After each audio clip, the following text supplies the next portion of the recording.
Schrodinger equation in the last time we have wave function psi of rt and it is equal to a of x.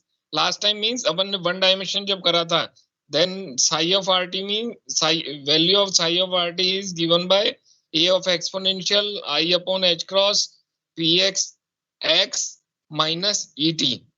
But in this equation we have three dimension, so that we give so that here we put in all three dimension. मतलब अपन ने क्या करा, तीनों dimension के रूप में लिखेंगे p x x plus p y y plus p z z. And as we know that there is no dimension regarding energy, तो एनर्जी जो है वो एज इट इज रहेगी, तो माइनस ईटी रहेगा. तो अपन कह सकते हैं वेव फंक्शन वो ये जो पहले वाला वेव फंक्शन था. बट यहाँ पर हुआ क्या है, हमने थोड़ा सा चेंजेस जो करा है वो ये करा है, वहां पर था i upon H cross p x x minus e t. यहाँ पर आपने क्या करा है, यहाँ पर तीनों डायमेंशन में था, इसलिए तीनों डायमेंशन में रिप्रेजेंट करा है p x x plus p y y plus p z z. और अब आप कहेंगे ये आया कहाँ से है, तो ये आया कहाँ से है, ये हम करते थे P vector dot are vector से. और P vector dot are vector में हम क्या करते थे, आई कैप पी एक्स प्लस जे कैप पी वाई प्लस के कैप पी जेड, और सिमिलर प्रोडक्ट कर देते थे आई कैप एक्स प्लस जे कैप वाई प्लस के कैप जेड. और जब मल्टीप्लाई करते थे अपन, प्रोडक्ट करते थे डॉट प्रोडक्ट, तो आप क्या कहते थे आई डॉट आई वन होता है, तो अपने आप ही आ जाएगा p x x plus p y y plus p z z. तो अपन ने रिप्रेजेंटेशन जो है वो इसको, इस इक्वेशन को जो, इसको शॉर्ट में जो रिप्रेजेंटेशन दिया है, इसको suppose this is equation number 11. आगे बढ़ रहे हैं, अब देखें जरा.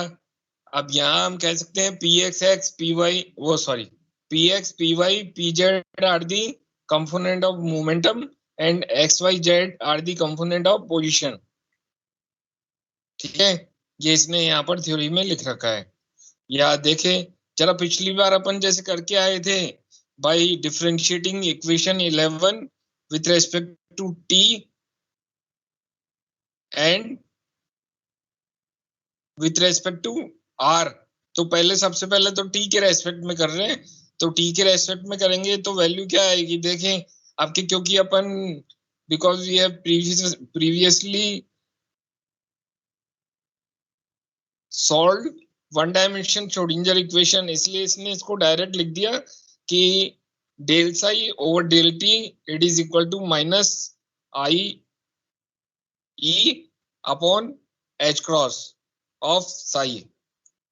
ठीक है, और जब आप इसको रीअरेंज करके लिखेंगे तो we can also say E of psi equal to i H cross del psi over del T.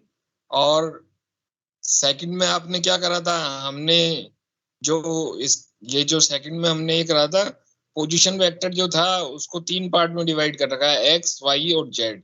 X के रेस्पेक्ट में डबल डिफरेंशिएट करा था पिछली बार.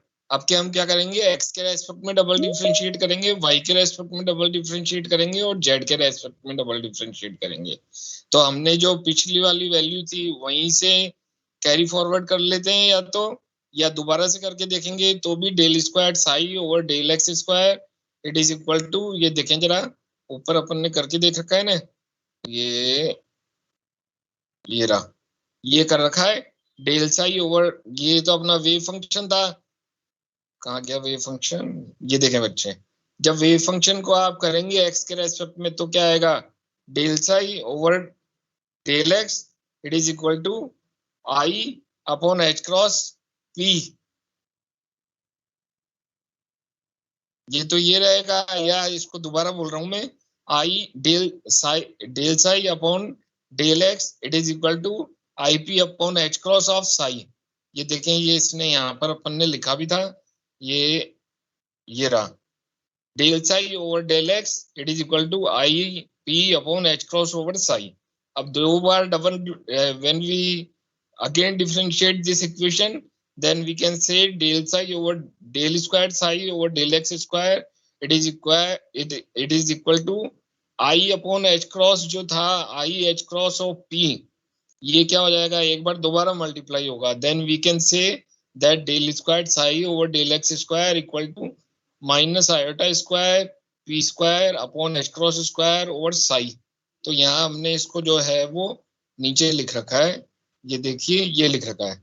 और आपने क्या करा, आप इसको यहीं से कैरी फॉरवर्ड करके लिख सकते हैं, पी स्क्वायर साई, ये del square psi upon del x square equal to minus p square psi upon H cross square. तो हमने जो 3 डायमेंशन लिखा है, वो 3 डायमेंशन में आपने यहाँ पर सीधे लिख दिया है del square psi upon del x square equal to minus का p x square upon H cross square of psi. अब एग्जाम में भी क्वेश्चन आता है तो सीधे लिख सकते हैं, क्योंकि अदरवाइज एक एक के रेस्पेक्ट में करके बताएंगे ये तो जो है वो टिपिकल पड़ेगा, टाइम टेकिंग रहेगा। तो आपने क्या कहा, ये by by rearranging equation we can say that px square psi it is equal to minus h cross square del square psi over del x square। तो जिस तरह px square का निकाला है वैसे ही y के रेस्पेक्ट में निकालेंगे, z के रेस्पेक्ट में निकालेंगे, so that we can say that py square psi it is equal to minus h cross square del square psi over del y square pz square psi it is equal to minus h cross square del square psi over del z square। तो आप क्या कहेंगे, p square psi का meaning क्या रहता है, px square plus py square plus pz square over psi।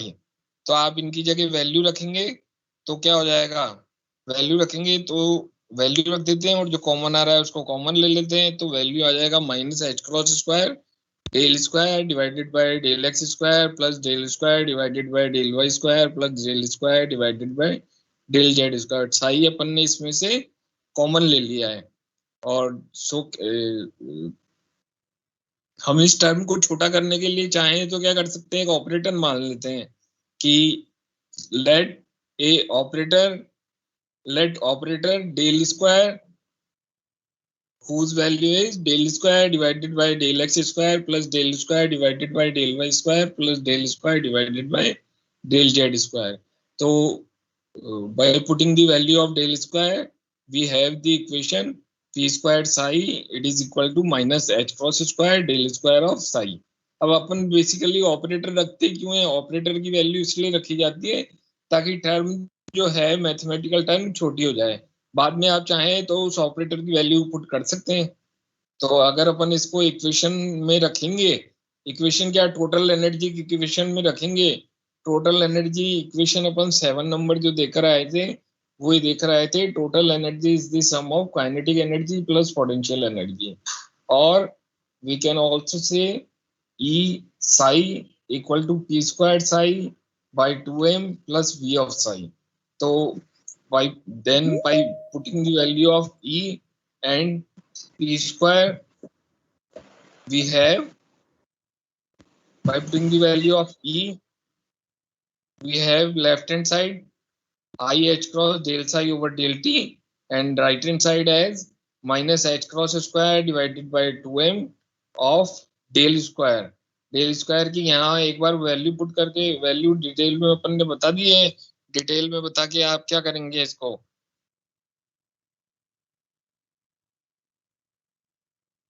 एक बार तो डिटेल में अपन ने बताती है, डिटेल में बताने के बाद आप क्या करेंगे इसको, बाद में आप इसकी डेल स्क्वायर वैल्यू रख देंगे। तो आप क्या कह रहे हैं इसको, minus H cross square by 2m del square psi over del x square plus del square psi over del y square plus del square psi over del z square plus V of psi. अब जरा यहाँ ध्यान से देखें तो अपन ने एक ऑपरेटर पुट करके आए जस्ट एक साइड एक स्टेप ऊपर ही, तो उसकी by putting the value of operator we have i H cross del psi over del t it is equal to minus का h cross square divided by 2m del square psi plus v of psi. अब यहाँ देखें एक नीचे, ठीक है बच्चे, ये this the equation, this the 3 dimensional Schrodinger equation या this the 3 dimensional time dependent Schrodinger equation. ठीक है, अब क्या है देखो जरा, इसमें एक चीज ध्यान रखने वाली क्यों है, क्यों कंफ्यूजन हो जाता है कि यहाँ पर कहीं पर भी यहाँ दे रखा है 3 डायमेंशनल श्रोडिंगर इक्वेशन, कहीं पर भी नहीं दे रखा है ये टाइम डिपेंडेंट है। तो आप इस चीज को ध्यान रखें, ये time dependent equation, one is time dependent and another is time independent Schrodinger equation. Here we will discuss about time independent Schrodinger equation. अब जो है टाइम इंडिपेंडेंट श्रोडिंगर इक्वेशन के बारे में अपन डिस्कस करते हैं. अब टाइम इंडिपेंडेंट श्रोडिंगर इक्वेशन जो है आप देखोगे तो बड़ा छोटा सा टॉपिक है. तो टाइम डिपेंडेंट के ज्यादा चांस रहते हैं, लेकिन इंडिपेंडेंट भी अपन पढ़ रहे हैं, और कोई दिक्कत हो तो बता देना, दोनों टॉपिक सिलेबस में हैं. तो आप देखें जरा, जैसा कि हम कहते हैं most of the physical system में जो है पोटेंशियल एनर्जी स्पेस पे डिपेंड करती है, टाइम पे डिपेंड नहीं करती है. ठीक है, क्योंकि हम क्या कहते हैं, पोटेंशियल एनर्जी की डेफिनेशन क्या होती है, the energy possessed due to change in position और configuration with respect to any frame of reference. तो आप क्या कहोगे, पोजीशन या कॉन्फ़िगरेशन में चेंज जो होगा that is stored as potential energy. जैसे आपने स्प्रिंग की पोटेंशियल एनर्जी करी half of k x square, और ग्रेविटेशनल पोटेंशियल एनर्जी करी mgh. इस तरह से कई सारी पोटेंशियल एनर्जी आपने कर रखी है, और जिसको अपन ने निकाल के डिस्कस भी करा है. और पोटेंशियल एनर्जी ग्रेविटेशनल के लिए तो एक छोटा सा क्वेश्चन था जो आपके 11th में आया था, वो आपको 3 पॉइंट उसने दे रखे थे ABC, और वो कहता था कि आप जो है तीनों पॉइंट पे जो है वो ग्रेविटेशनल पोटेंशियल एनर्जी आपको mgh दे रखी है, और आप निकाल के बताइए कि you have to prove that total energy is conserved. तो आप यहाँ देखें, खैर यहाँ अपन टॉपिक पे आते हैं वापस.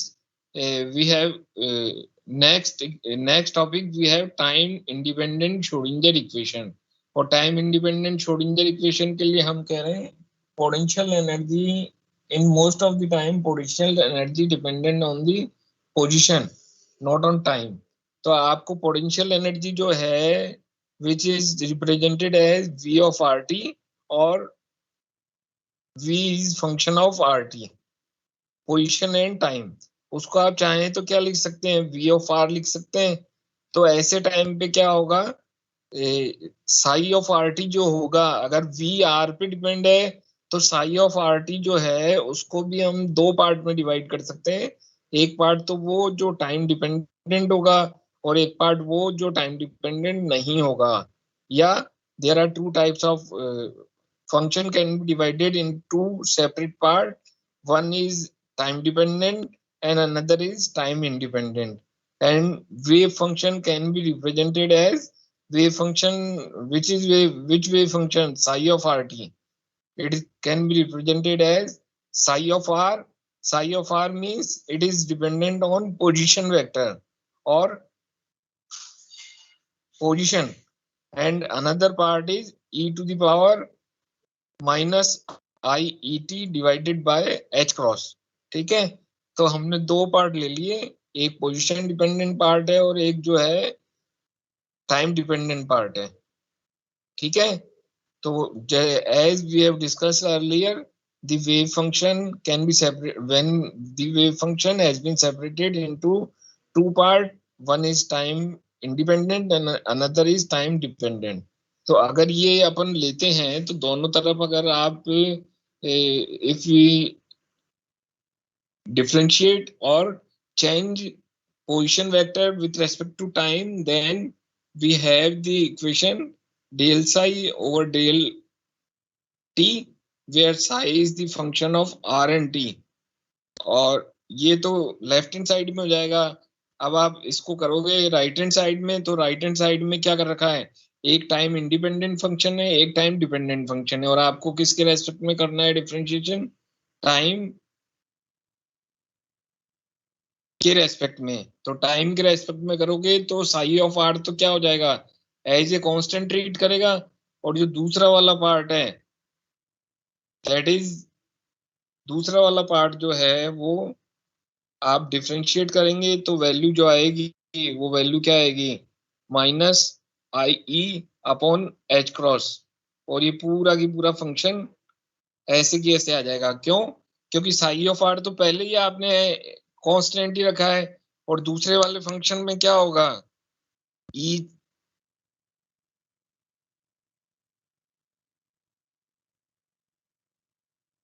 पहला तो आपने क्या करा है बच्चे, इसको देख लें एक बार। आपने क्या करा है, यहाँ जो करा है e की पावर 2x होता है तो आप क्या करते हो, 2 e की पावर x करते हो ना, वैसे ही अपन ने करा है 2 e की पावर x करेंगे तो क्या हो जाएगा, माइनस आई अपॉन एच क्रॉस। तो ये लिख दिया माइनस आई अपॉन एच क्रॉस। अब ब्रैकेट में क्या रहेगा, पहला तो ये रहेगा ई टू दी पावर, एक तो हमने ये जिसको छेड़ा नहीं था वो रहेगा साई आर, और दूसरा ई की पावर 2x में 2 बाहर निकाल दिया और अंदर क्या रहेगा ई की पावर 2x। तो ब्रैकेट के अंदर क्या रहेगा, ई की पावर माइनस का I T upon H cross. तो दोनों मिला के क्या बनाएंगे, psi of R T. Then the equation can be converted as psi del psi which is function of r and t is derivative of del psi over del t, it is equal to minus I upon h cross psi of RT। तो ये time dependent Schrodinger equation जो अभी अपन करके आए वो आपको याद रखनी पड़ेगी। वैसे भी यहाँ पर तो इसने क्या है देखो डायरेक्ट काम में लिए, लेकिन अपने को इसलिए भी काम में लेनी याद रखनी पड़ेगी क्योंकि मान लीजिए अपन इसकी कोई एप्लीकेशन करते हैं कुछ और करते हैं तो आपको जो है डायरेक्ट अपन काम में लेंगे और वहां अपन बार बार तो सॉल्व कर नहीं सकते। वहां अपन लिख देंगे as we know that the time dependent Schrodinger equation can be written as this. तो आप जो है डायरेक्ट इक्वेशन लिखेंगे। तो टाइम डिपेंडेंट श्रोडिंगर इक्वेशन अपन as we have earlier discuss, time dependent Schrodinger equation is minus H cross square divided by 2m del square psi of del square psi plus v of r psi, it is equal to e of psi. ठीक है, यही करके आए थे ना, P square plus V, P square plus V मतलब sorry kinetic energy plus potential energy it is equal to total energy. तो kinetic energy में हमने पी स्क्वायर साई की वैल्यू रख दी है, 3 डायमेंशनल श्रोडिंगर इक्वेशन लिखी है। तो वैल्यू जब लिखी है तो क्या हो जाएगा, माइनस एच क्रॉस स्क्वायर, ये रही इक्वेशन जो अभी लिखी थी ना अपन ने उसी को लिखा है। ये देखें जरा, ये लिखा है ना minus H, right hand side पे देखें, minus H cross square upon 2m del square psi plus v of psi it is equal to, right hand side में हमने जो है वो ई साई लिखा है, ई ऑपरेटर की जगह जो है ई साई लिख दिया, ई साई, जहां पर psi is the function of R and T. तो अब ये the wave function which we have suppose by putting the value of wave function we have, ये जब वैल्यू यहाँ पर रखेंगे इस इक्वेशन में तो इक्वेशन क्या बन जाएगी, minus H cross square by 2m del square of psi, psi means क्या होगा, psi of R E to the power minus I T upon H cross. अब क्योंकि यहाँ डेल स्क्वायर साई है और जस्ट मिनट, क्योंकि यहाँ पर जो है डेल स्क्वायर साई है और डेल स्क्वायर साई में आपने डेल स्क्वायर क्या है, it is the function of position only. तो इसका मतलब टाइम वाला जो फैक्टर है वो कांस्टेंट रहेगा। तो टाइम वाला फैक्टर जो है आप बाहर निकाल देंगे। जब बाहर निकाला तो टाइम वाला फैक्टर क्या है, सेकंड फैक्टर है e to the power minus I E T upon H cross, और बाकी फर्स्ट फैक्टर को एज इट इज लिख देंगे del square psi of R. ठीक है, अगले में भी यही करेंगे, v of r e to the power minus I E T upon H cross, value रख दी साई की लेफ्ट हैंड साइड पे, राइट हैंड साइड पे रखेंगे तो क्या होगा, e of psi R, E of psi R में ई की वैल्यू क्या थी, I H cross del psi over del of T. इसका मतलब वैल्यू जो रखेंगे वो रखने के बाद वैल्यू क्या रहेगी,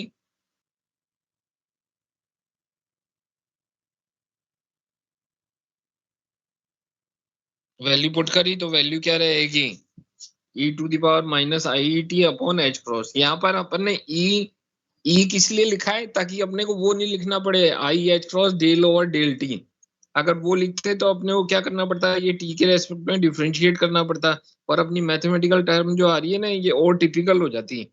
इसलिए अपन ने क्या करा है, केवल ई लिखा है और ई की जगह ई लिखा है, और ई जो है साई की जगह साई की वैल्यू पुट कर दी है, दैट्स ऑल। ठीक है, और वैल्यू क्या हो जाएगी। अब बच्चे इसमें देखना है, इसमें एक मिस्टेक है। अब ये जो substituting Sai of R T है ना, इसमें राइट हैंड साइड में ये ई नहीं लिखा, इसने ई लिखा होना चाहिए था यहाँ। तो ये आप ये मान के चलें ये इस बुक की मिसप्रिंट है, इस पीडीएफ की मिसप्रिंट है। तो राइट हैंड साइड में आना चाहिए ई। इज इट क्लियर और नॉट? दिख रहा है मिसप्रिंट है कि नहीं है? से समथिंग यस और नो। अच्छा ये क्या है, जैसे साई की वैल्यू तो आपने रखी, तो साई की वैल्यू तो पूरी रखी हुई दिखाई दे रही है अपने को, ई टू द पावर माइनस का I T upon H cross और साई ऑफ आर। जबकि जो है ई जो ऊपर था वो नीचे वाली टर्म में आते आते ई हट गया। इसका मतलब इसने क्या करा है, ई जो है वो ये लिखना भूल गया। जबकि इसने ये गलती क्या करा, नेक्स्ट स्टेप में आके सुधार ली। अभी इसने क्या कहा कि e की पावर माइनस का where in this equation e to the power minus I T upon H cross is common and it can be cancel out. तो इसने क्या करा, पूरी इक्वेशन में से कैंसिल आउट कर दिया। कैंसिल आउट करने के बाद लेफ्ट हैंड साइड की इक्वेशन तो बस ये टर्म हटा दी और ऐसे के ऐसे लिख ली। और राइट हैंड साइड में देखोगे तो इसने क्या करा, अपनी जो प्रिंटिंग मिस्टेक थी वो सही कर ली और ई ऑफ साई आर कर दिया। ठीक है, क्योंकि बुक में भी क्या होता है, कोई ऐसा तो है नहीं कि बुक भी जो है लिखते तो ऑथर हैं, लेकिन टाइप तो टाइपिस्ट ही करते हैं, तो कई बार जो है मिस्टेक रह जाती है। तो इसलिए जो है ये एक कैपिटल ई की यहाँ पर मिस्टेक है, आप लोग जो है कैपिटल ई लिख दीजिएगा, सही कर लीजिएगा मतलब। या आप लोग अगर कॉपी पेन लेके बैठते हैं, कॉपी के पेन मीन्स नोटबुक और पेन लेके बैठते हैं, तो ये इस इक्वेशन को सही करके लिख लीजिए ताकि आपको नेक्स्ट टाइम ध्यान रहे। अब इसको नीचे जब अपन देखेंगे तो रीअरेंज करके लिखा है del square psi of R plus 2m upon H cross square E minus V R of psi R it is equal to 0। ठीक है, this is the simplest form of time independent Schrodinger equation. और इसके बाद हमेशा की तरह अपन जो कहते हैं वो क्या कहते हैं, for free particle. Free particle की अगर अपन स्टडी करेंगे तो फ्री पार्टिकल में क्या होगा, free particle for free particle we can say that V R it is equal to 0, और वी आर को जब 0 रखेंगे तो आपकी V R 0 means potential energy 0, और पोटेंशियल एनर्जी 0 रखेंगे then equation 17 can be converted as del square psi R plus 2m upon H cross square E of psi R it is equal to 0। ठीक है,